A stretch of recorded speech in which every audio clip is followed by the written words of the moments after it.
niveau du COMEX, je représente l'endurance. Donc on a introduit une nouveauté dans les finales d'USES, et c'est le recueil de données zootechniques.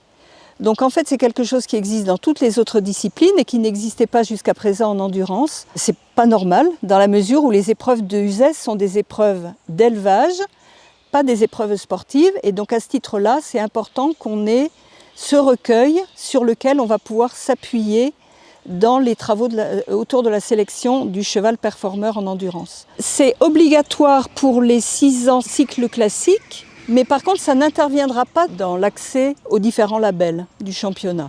Donc les juges qui officient ce matin sont des juges qui jugent et qui pointent 2000 chevaux par an. Ils ne connaissent pas forcément plus que ça l'endurance, mais ils ont participé, ils ont fait ce même travail à Fontainebleau et à Castelsagra, sur des chevaux de haut niveau.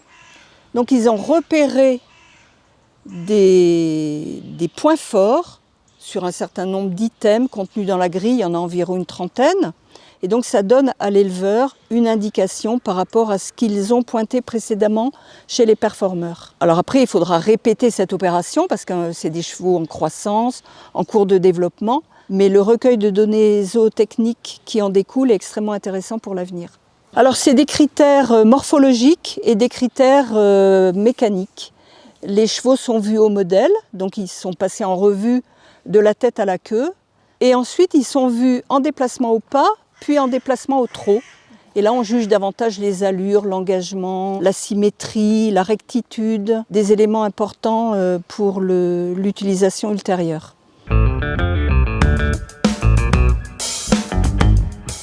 D'autres nouveautés existent sur les finales 2023, en particulier la création d'un cycle libre et d'un cycle classique.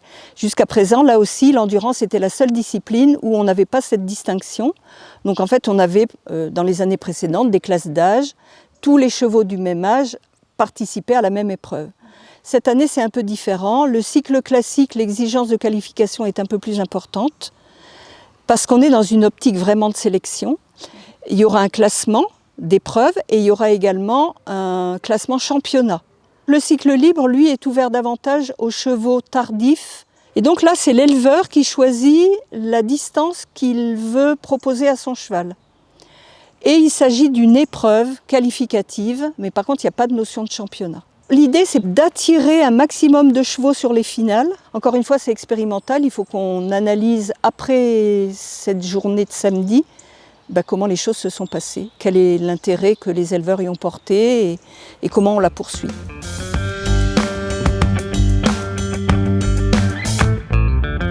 La troisième nouveauté, c'est le suivi GPS, alors qui existe de plus en plus sur des courses importantes, qui n'existaient pas à USES. Plusieurs critères ont amené à cette décision. D'abord un critère de sécurité et d'équité, c'est-à-dire si un cheval, c'est des jeunes chevaux, il peut y avoir des accidents. Donc le GPS, il va permettre à la fois de constater qu'un individu, qu'un groupe ou un sous-groupe est à l'arrêt de manière prolongée.